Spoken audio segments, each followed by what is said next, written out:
This week we got an F4 and Jason Voorhees. You gonna wear that the whole time?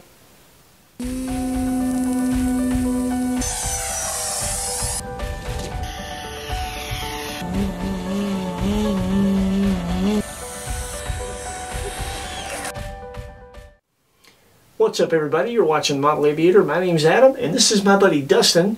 And this is Dustin's awesome E-Flite F-4 Phantom. Now, Dustin, we went to, I think it's the largest RC airplane swap meet in the country, the Perry swap meet here in Perry, Georgia.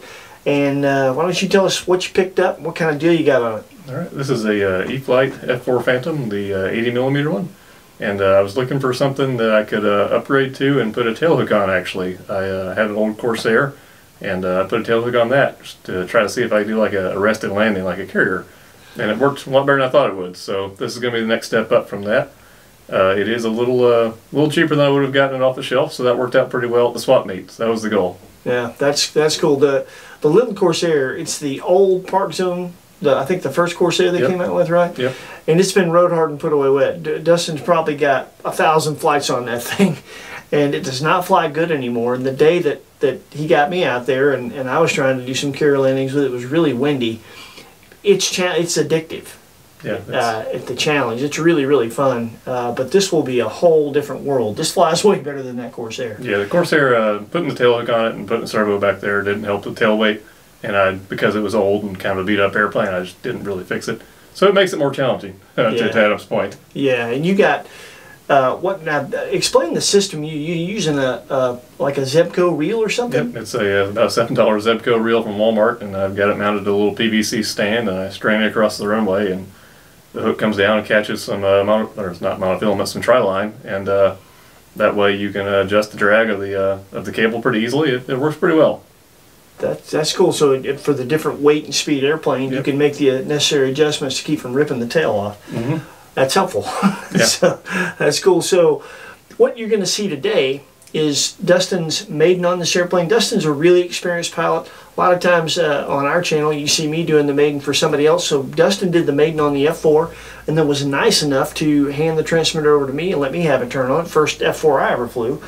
Flew really good. I was actually surprised about that, but I was really impressed with the way you do a Maiden. Why don't you explain your philosophy for Maidening something like this and why you do it that way? Okay. So especially for an EDF jet where you might only have 3 minutes of flight time, first thing I do is get it up in the air, get it trimmed to make sure it flies right on half to full power, normal throttle setting.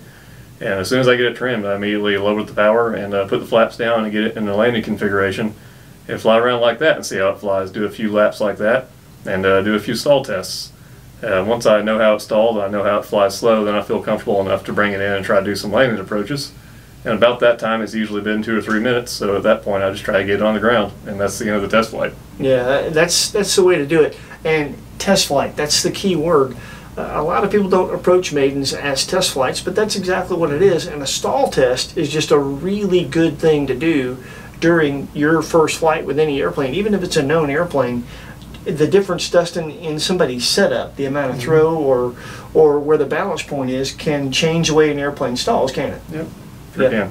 Yep, so yeah, that's a really, really good way to do a Maiden. So yeah, with that, we're going to see Dustin's Maiden and then my flight. I really appreciate you coming over and doing this, man, bringing the airplane over. I forgot to get a picture of Dustin in the airplane to put on the channel for this video, and he was nice enough to bring it over and sit at the bench with me, so this is pretty cool. It's been nice having you, man. Yeah, no problem. Yeah, awesome.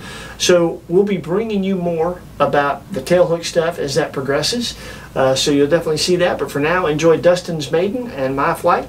Please like, comment, and subscribe if you haven't. It really helps the channel. We appreciate you tuning in. Take care.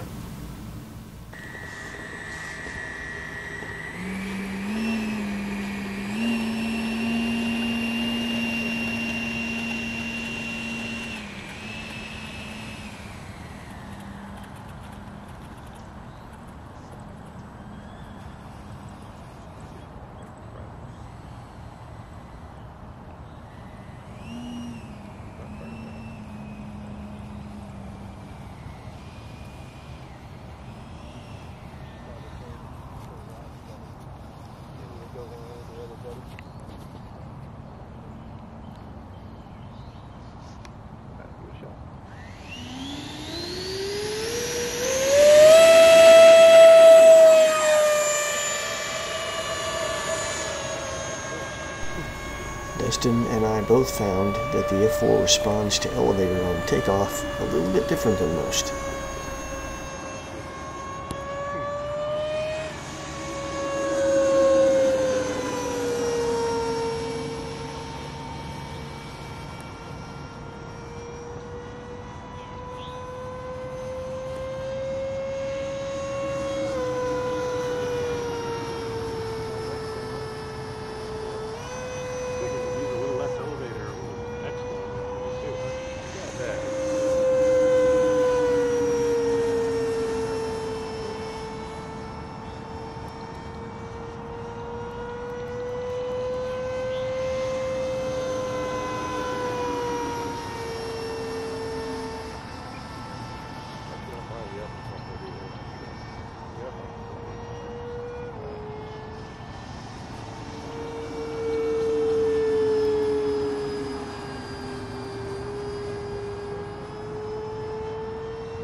It was really refreshing to see somebody else stall testing an airplane on a Maiden.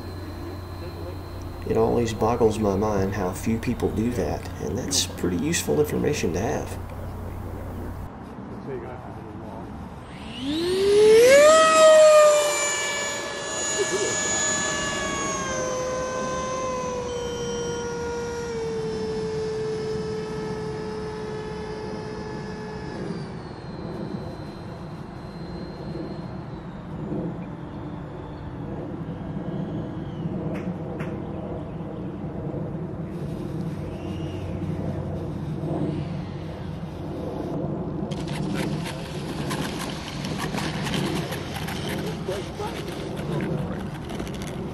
What's that?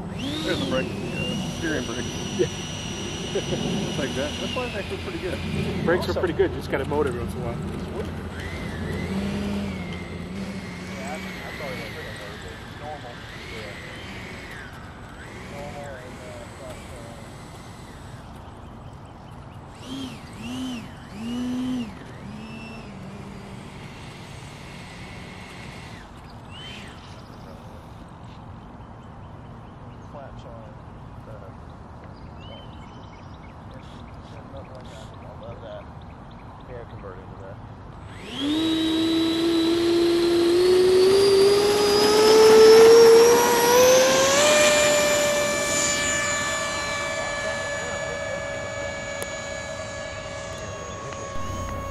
Something I found interesting about the F4 is the way the elevator responds on takeoff.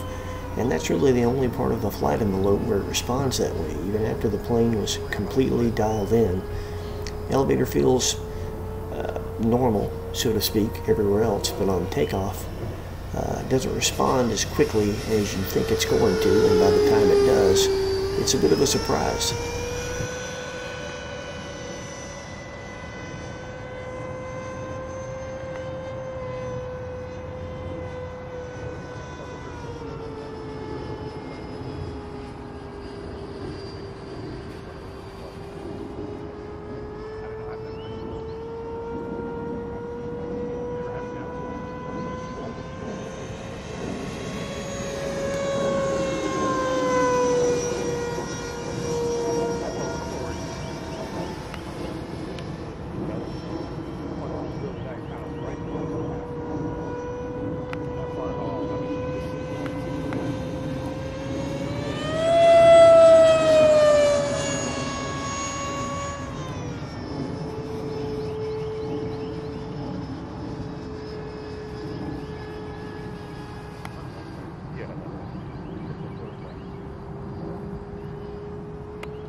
I think based on things I've heard about the full-scale F4, I expected it to be a bit more sluggish, maybe feel a bit heavy. But to be honest, this E-Flite flew really, really well. Flew pretty light and nimble. Surprised me. As scale EDFs go, this is one of the easier ones to fly that I've flown.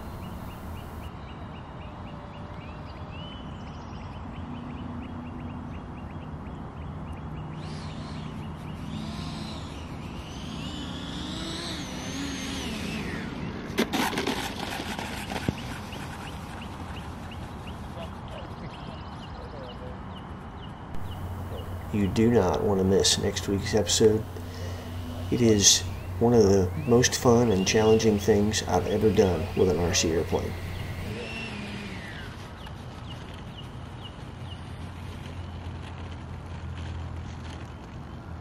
Zero flaps is hook up, half flat is hook mostly down, and full flat is hook all the way.